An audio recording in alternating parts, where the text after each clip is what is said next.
Welcome to Season 4 of My Wife the Dietitian, a fun, evidence-based weekly podcast about nutrition and healthy living. Today's show, we're talking about cooking for the masses, or at least that family dinner party you're having. We're going to give you some tips and tricks on how to prepare and manage that big meal. Stay with us. Enjoying the show? You can help others find it and enjoy it too by giving us a 5-star rating or review. If you feel like reaching out to us with a question or comment, you can send us an email at mywifetherd@gmail.com.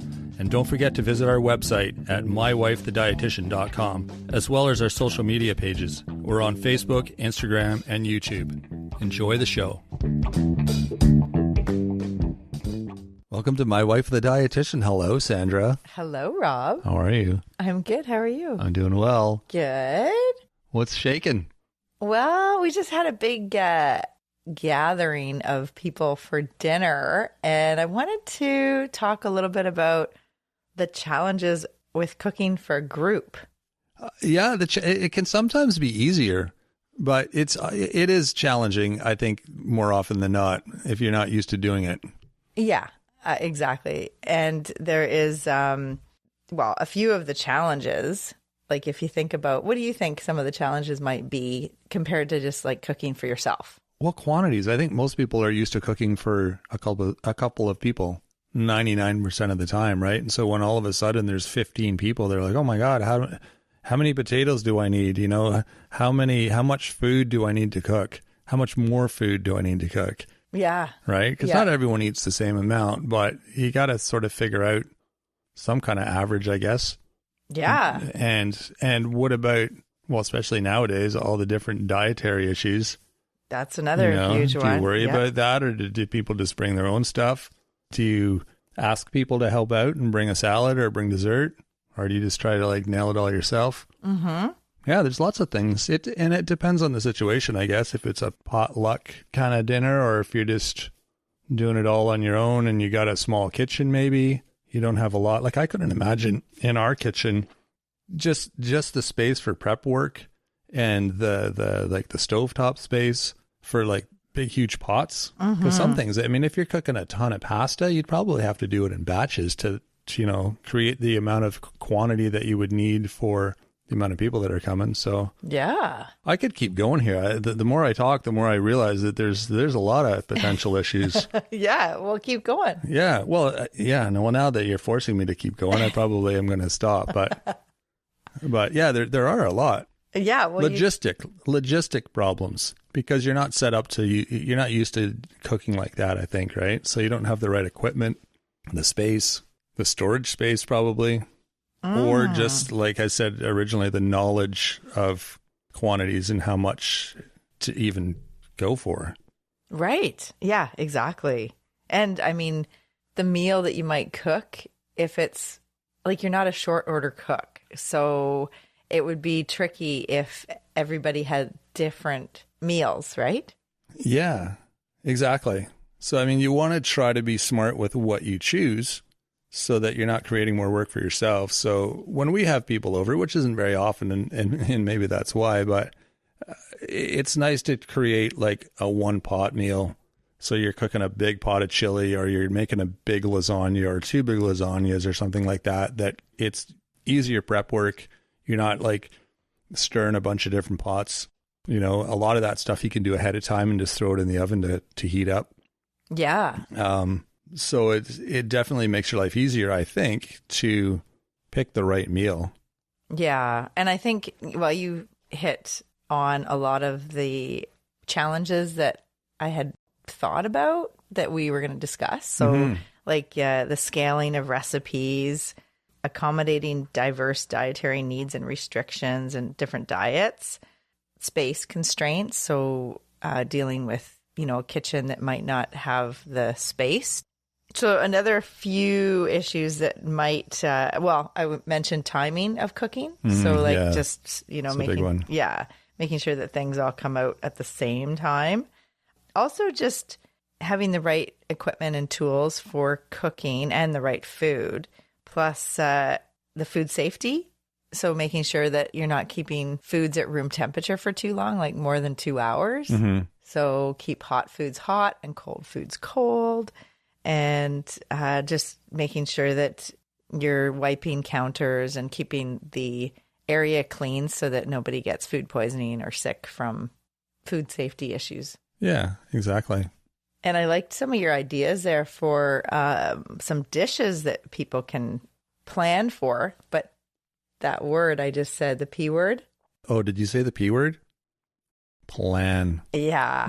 That's number one. I think it is with something this big. You can't really wing it because you'll get caught halfway through and it'll bite you in the butt.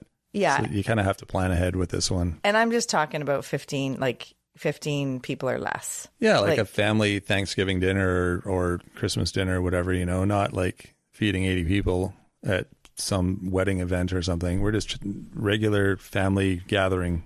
Yeah. Right? Yeah, exactly. And, there's a difference between like dinner party versus like a supper club. Yeah. Have you heard of the supper clubs? Well, we used to be part of one. Yeah. A long time ago. I thought it was brilliant. With the kids, like when the kids were little, there was other families with young kids. And then and the difference really with a supper club is it's like kind of almost like a social contract where you rotate from home to home, and it's a regular kind of like once a month or once a week or whatever the cadence is for the families involved or the people involved. Mm-hmm. And then you kind of do different themes or whatever you want, but it's different than just like a dinner party that can be like a one-off, like just like, hey, you guys want to come over for dinner? We're having a bunch of people. That's different than the regular like kind of supper club. Yeah, I think with those, every week someone new hosts it. Mm-hmm. But if you're hosting, you don't have to do anything. You're just hosting. You supply the space. Everyone else brings the food. Oh, yeah, that was nice. And then you get all the leftovers. Oh. So it's almost like you're getting all this food. And then the next week, you go to someone else's house. So then you would have to bring something with you that you then leave them the leftovers. So it sort of gives everyone a night off in a way from cooking, but you're having a whole bunch of people come to your house. So obviously you have to like supply the cooking area, the kitchen, the stove, the table to eat at, the utensils and all that, and probably have to do a bit of cleanup after, but you're not cooking. And a lot of times people bring their dish in the crock pot or in the pot that they're cooking it. So the smart people do. Yeah. Well, some people show up with a bag of groceries and go, okay, can I use your kitchen? Yeah. And you're like, are you kidding me? Come on. Yeah. And I mean, I personally like potlucks. That's why we always ask all our guests at the end of each episode, what would you bring to a potluck? Because I just think potlucks are so fun because people are bringing, like, it's contribution to the meal. And generally speaking, you're not going to be short of food. Like, if you have a potluck, then people are bringing something. And usually there's like a diverse range of different items. Even if you didn't plan, like you're bringing this salad and you're bringing this dessert and you're bringing the appetizers, usually it works out. And if you have a bunch of salads, it's not the end of the world. Usually it's not the same exact ingredients. Mm-hmm. So, yeah. Yeah, and I love just the variety that you get to see, and you get some great ideas of what other people are doing with their, in their kitchen and what's cool for them, and you get to try something that you maybe haven't tried before. Totally. I love that. Yeah, absolutely. And I love when we go to a potluck and we're the ones bringing something that's like, whoa, what did you guys bring? What is that? I've never tried that before, and we're like, oh, yeah, check this out. Yeah. That's right. That's awesome. Yeah. So, planning first. So plan a few days ahead, at least, like give yourself a bit of time. Just if it's at your house, then definitely you want to just, do a couple of tasks before the day, like meaning you might have to clean the house a bit. You have to like people coming over, and then having a list of food that you're going to get so that you're not in the grocery store looking at the in the produce section going, oh, what am I going to make tonight for the group of 10 or 15 or whatever. Yeah. Group of 7. No. So, there's lots of ideas for when you're planning ahead. So we did an episode on a grocery store tour. So, that's a time when you would like look at like nutrition and looking at the labels. But when you're planning a dinner party, you probably have some recipes in mind or some ideas of what foods you're going to cook. Like what's the protein, what's the grain, what's the veggies, what's on the menu. What's on the menu, exactly. And a good rule of thumb is about, and this could get kind of complicated for people, but like a pound of food per person. Like when we're talking about whatever, say it's lasagna, or a dish like that, and it's half a pound for a child. Right. It's like, and then appetizers, I guess they estimate about 5 to 6 bites. So like, say, I've been doing it all wrong. Yeah, right. I eat way more than 5 to 6 bites. I know, but other people eat less. And then, so I've never really been to a party where there's not leftovers. Yeah, there's always enough food usually. Because, and you've got all the foods that are kind of like the fillers. You've got your bread, your salads, which shouldn't really be a filler, but they kind of are. Like if the main stuff is thinning out, then you can still fill up on those other things. Or rice. Yeah, or rice potatoes. is another good filler. Yeah, all of those things that are usually that you can make large quantities of those and keep them after. So creating a meal that has those options is always a good idea. Yeah, and my mom was like, because today I said, any tips? And she said, when you go to the store, get your husband to clean the house. Yeah, that was funny. And it is good to make sure your if you have a dishwasher, make sure it's empty. Oh, huge. And not like there's no room for any dishes and there's no dishes available because they're all dirty. Where's all the forks? Yeah. Exactly. Where's all the bowls we need? Yeah, that's right. We've actually had that happen. Yep. Yeah. So it's a little bit of planning, right? I think that that really helps.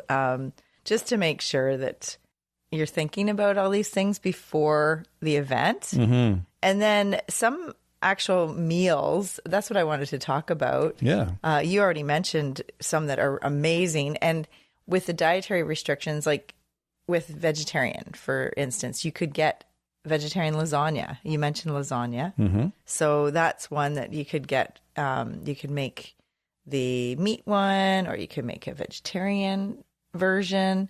There's other ideas for kind of meals like that, like chili is a really good one.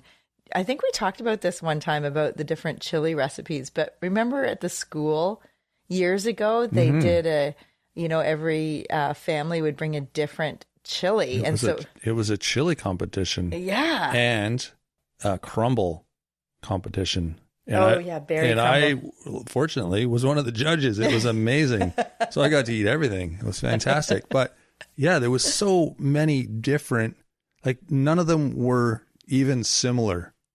That's what blew me away, because I thought chili's chili, like they're all it's just going to be like eating a bowl of the same thing over and over, but they're all completely different. Totally different. With some really unique ideas, and the crumble is the same thing, So I was like, wow, I wouldn't have thought of putting whatever, spice or ingredients or whatever in them, but yeah, so many different ways to do them, and they're all good. I know. It's cooking and baking is such as I talk about this all the time, about a science and an art. It can be your creative expression. Absolutely. And, I'm sure like most people have kind of their hand-me-down recipes from their parents and their grandmother and, different generations. Mm-hmm. But then you can adapt and see what other people are doing and learn new recipes. And it's just so awesome, eh? Mm-hmm. No, it really is. Different flavors. I love, that's why I love like buffets, potlucks, anywhere where there's a huge variety of food that I didn't cook, not because I didn't want to cook it, but just, it's like we just said, it's interesting to see what other people do, because then you get ideas to bring home that you can then cook. Yeah, exactly. And salads, like a salad bar kind of part of the meal could be that you build your own salad and like you have the lettuce and then or whatever salad, right, with the different vegetables. Why are you laughing? Our son just got home from Australia, and he was telling me that like the plate that they have there with the veggies on it, like we just call it a veggie platter. He said in Australia where he was, they call it salads. Like salad with an S. Like, would you like some salads? Oh, really? Yeah, it's different, eh? Yeah. It's just a different expression of, It's a cultural thing. Yeah, it's kind of neat. I love learning those new little, because every country you go to, yeah, they have those different expressions for different things. And yeah, it's fun. Oh, that's awesome. So different veggies. So eat your salads, Yeah. you Aussies. Yeah. That's awesome. Oh yeah. No, the and that actually brings me, like, we were talking about the salad bar, but also like a sheet pan meal. So you could put a whole bunch of different veggies and then roast them and then have that as part of the veggie, or say you're making a pizza for everybody. True. And you can add the, roasted red pepper or the roasted onions or mushrooms or whatever type of toppings for that. You could use a barbecue for that too, hey? Yeah. Like, I'm just thinking, if you need more cooking space, your oven's got something in it, and you have a barbecue, fire it up. Because, I mean, there's a lot of things you can cook on a barbecue besides hot dogs and hamburgers and whatever you're used Actually, to remember cooking. Our friends used to cook everything. That's all they had for the oven. Oh, it's great. The barbecue. Yeah. Sounds like Australia. Totally. On the Barbie. Exactly. Shrimp on the Barbie. Shrimp on the Barbie. Yeah. No, that's awesome. And then also like dips, like, have you seen like that bacon cheeseburger dip that you make in the crock pot? It's like with 4 ingredients, and it's ground beef, like you ground it in the skillet, and then you add cream cheese, diced tomatoes with green chilies, and shredded bacon bits? Like, is mozzarella, and then you can add bacon if you want the bacon cheeseburger flavor. Sure. So like 8 strips of bacon, and then you just crumble. Fantastic. Where did you hear about that? I think you've told me about that, because I remember it sounded familiar when you were just listening. It was actually one of the moms at one of the groups that I facilitate. Yes. And did I say that? You did tell me about it. Yeah, okay. that rings a bell now. But yeah, that sounds so good. like one of those big, like, crock pot kind of dips where, it would just, everyone would be in it.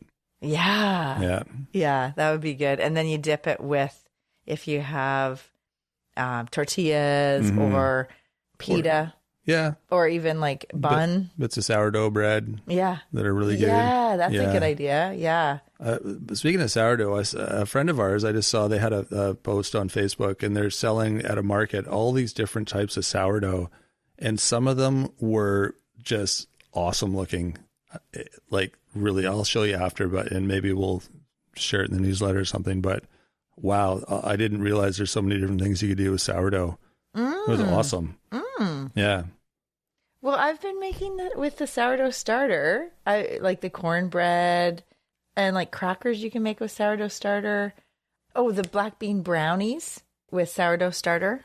Because you can use sourdough discard in a lot of different recipes. And then it just gives that little bit of like that flavor, that sourdough flavor. Mm-hmm. Yeah. And the bread, obviously, and buns and rolls. And I've been making that pumpernickel raisin with the sourdough. I've been doing a lot with the sourdough starter. No, absolutely have. Yeah. But there's Yummy. more. Oh, I'll look for it after here, and we'll try to talk about it someday. Yeah. No, that sounds good. Yeah. Another trick I was thinking too is if you have enough variety with your appies, and appies are usually pretty quick to throw together. If you have a veggie tray and some cheese and crackers and a dip or something. Or like a charcuterie board. Yeah.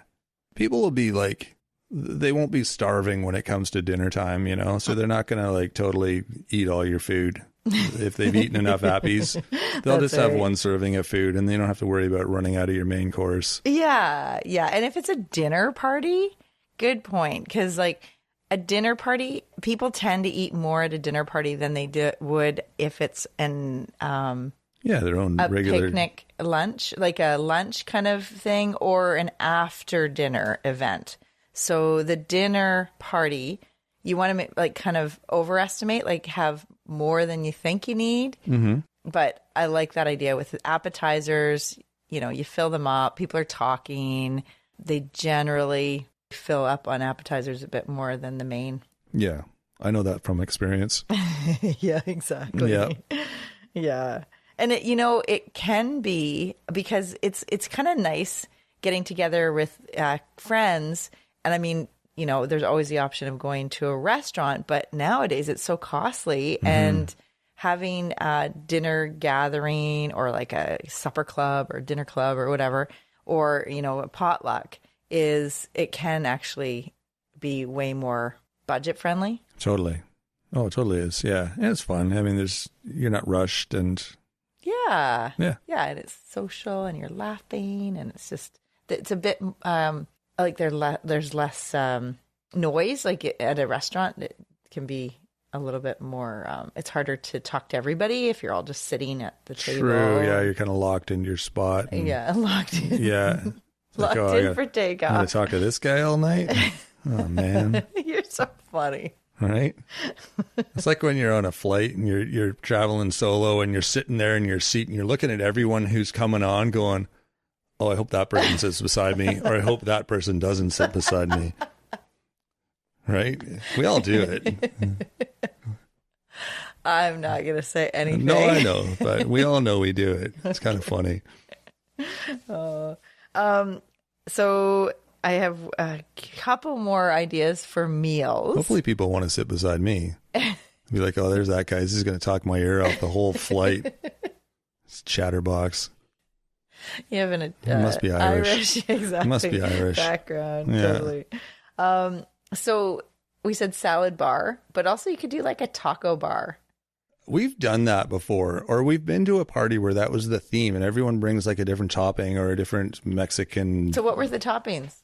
Gosh, what were the toppings? Well, I think someone would bring like chips and salsa. Someone would bring like, I don't know, ground beef. Ground beef, chicken. Someone would bring tortillas, coleslaw. Yeah, all those salsa, toppings. Guacamole, sour cream. Oh, the pickled onions with pickled radish. Can you buy that? I've never looked for that in the store. We've eaten that in a few different, but they're always on like the toppings at a burrito bar or something. Mm-hmm. I'm sure you can obviously buy them because they're fantastic. Mm-hmm. They're so good. Totally. Yeah, we got to do that. Let's eat burritos this week. Sure. Yeah. Sounds delicious. Yeah. And then like the shredded cheese and cut up. Like you do fresh salsa, like homemade salsa, or you could like pico de gallo. Yes. Or cut up some tomatoes, or your homemade guacamole is delicious too. Yeah. Yeah, those theme parties are helpful because everyone just brings a little bit, and then it's way less work for you, even if you're still making something like the hot stuff maybe. Delegating to whoever's coming makes life way easier. You know, you don't have to do it all yourself. Yeah. You know, there's no trophy for, you know, doing it all alone and all that. And there's no trophy? There's no trophy. So there's, you know, like, don't be afraid to ask for help, because people are more than willing to bring stuff and help out. And it just makes it so much easier. You know, I like that you said that. It's funny though, when I do grocery tours with school groups, so kids, and I want them to start thinking about food as fun and creative, and, you know, all foods fit, and it's really fun to try different foods. And I often say, if you want to be really popular with your friends, learn how to cook. Yes. Like start trying new recipes, and because everyone loves a friend that can cook for them. Absolutely. And it's really such a life skill for when you move away, and, you know, it's arming yourself with knowledge, essentially. It's a life skill, and it's something you have to do 3 times a day. So knowing how to do that and having some tricks up your sleeve isn't going to be a harmful thing. No, and we know the research shows that people that make food at home and cook their, you know, food from scratch kind of thing, homemade meals, are healthier in the long run than people that are eating out all the time, or always eating prepackaged foods, or foods that are already made, or, you know, fast food, takeaway, DoorDash, all those things, right? Yeah, so we know that if you learn how to use ingredients, and that's why when we do the grocery tours, I talk about that, because I want people to have a fun and be curious about food, and have a fun outlook. And it, you know, everyone's different in their food story and how they grew up, and, you know, what kind of household you grow up in, and were people dieting, were people restricting, were people always on, you know, I can't have that, you can't have any carbs, or you're not eating those. And, you know, as we talked with Andres Ayesta, Planos Nutrition, a couple weeks ago about the carnivore diet, because he's going to experiment with himself. And he was talking about, you know, he's heard of families where they basically are like, okay, our kids are carnivore and they're not having any plant foods. And I just feel like it sets up a person for the rest of their life to have kind of warped ideas about food and nutrition, and it can really affect their health in the long term. Totally. So, and that's, I mean, it goes for any kind of restrictive diet, and that diet mentality and the black and white, like this is good food, this is a bad food. So anyways, I'm again going on a bit of a tangent here, but you can't help yourself. You know, it's part of just, you know, working with part clients of the message, all the time, it's and part just, of the message. you know, interacting with people in different areas, and it's just really important. And I just want people to have an open mind when it comes to food and be excited and curious, and oh, it's this dragon fruit. I've never had a piece of dragon fruit like this. You know, it looks funny, and but maybe like, how does it taste? And, you know, like, get your kids in there in the grocery store with you. Let them pick one different vegetable that you don't normally have, or a fruit, and then that helps with them accepting that food and starting to bring that into their realm of different foods that they'll eat. Exactly. Yeah. Because picky eating is really difficult to live with, and it's hard as kids, you know, grow up, and if they're picky, it just makes life difficult for them throughout. And it's no fun having a dinner party full of picky eaters. That would be a nightmare. Yeah. Can you imagine? Well, remember we talked to Picky Eaters Anonymous? That probably doesn't exist because no one wants to deal with a room full of picky eaters. Like, how do you like lay the food out at the meeting? You know, nobody would eat anything because nobody likes anything. They're all so picky. So funny.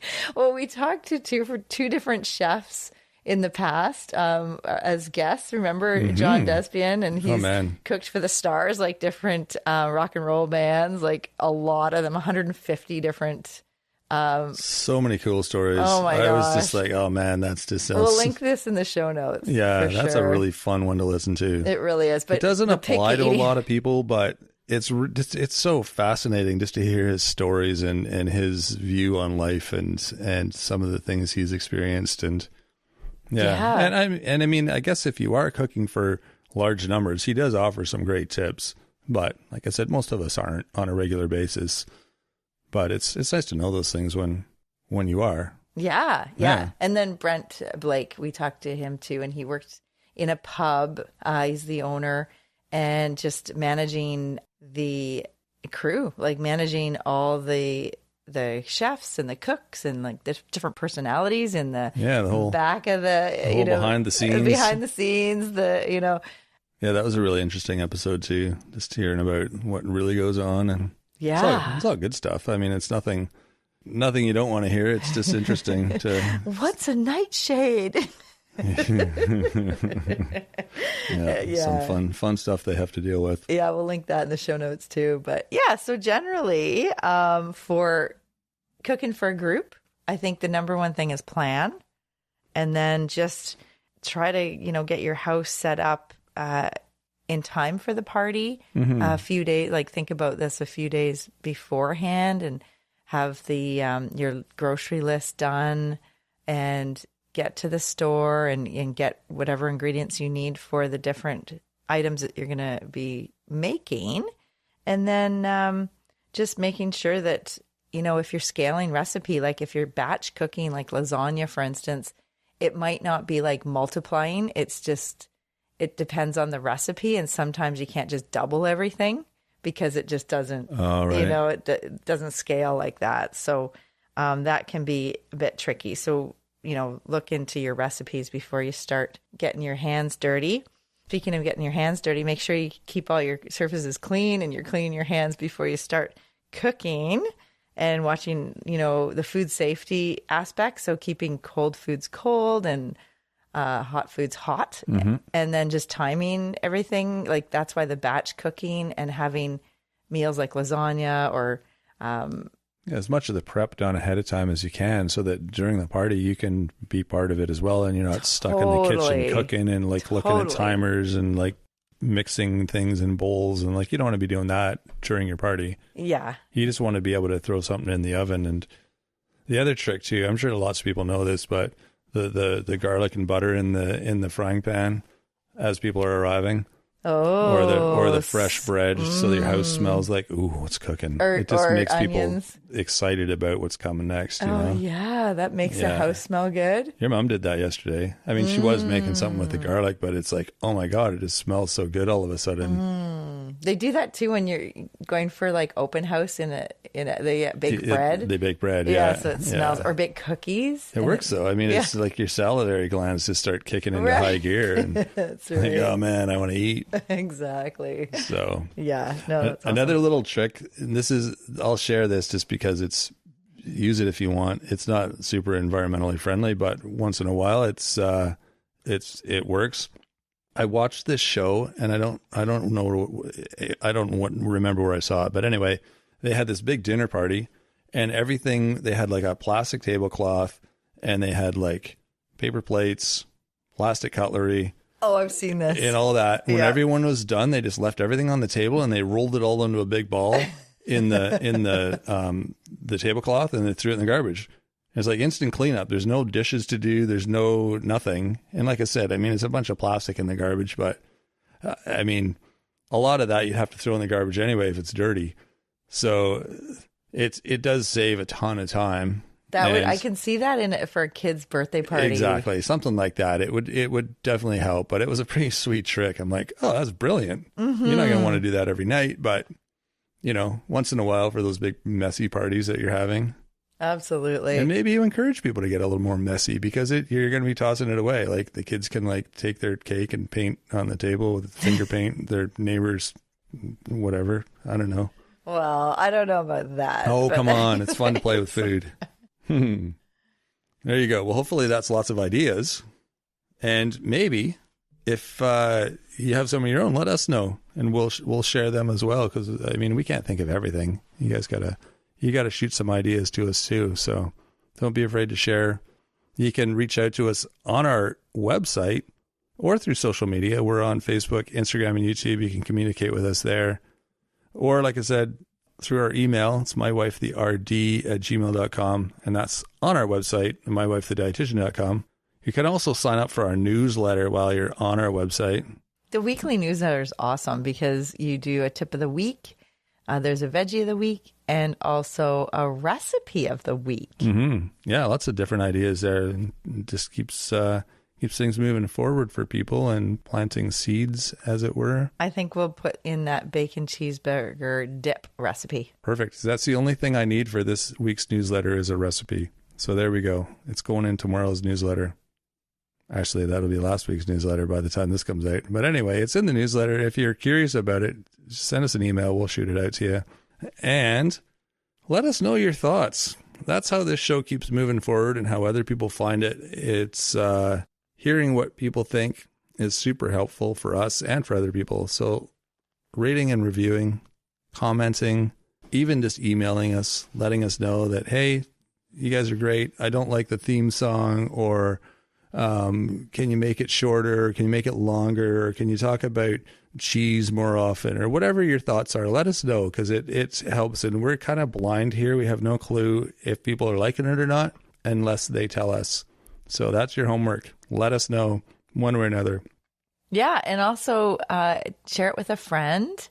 And as Rob said, ask any question. If you have a health-related question. We dare you to ask a question. Yeah, I love answering people's question. Usually, if you have the question, I've heard it many different times from other people over the last 25 years or 28 years now. Oh, man. As a dietitian in different areas. So I've heard it all. Mm-hmm. We challenge you to find a question Sandra hasn't heard before. Yeah, that'd be good. There we go. Awesome. Well, thanks for joining us today. Hopefully this was helpful, and we will be back on Wednesday with Nutrition Nuggets. So until then, have a fantastic week and go have some fun in the kitchen. Thanks for joining us today on My Wife, the Dietitian. If you like what you heard, don't be shy. Leave us a comment or review, and be sure to share our podcast with your friends. If you'd like to hear more, hit that subscribe button. You can also follow us on our social media pages for updates, episode trailers, and other odds and ends. For more info and links on what we discussed on today's episode, check the show notes. We'll be back next week with another informative and fun-filled episode.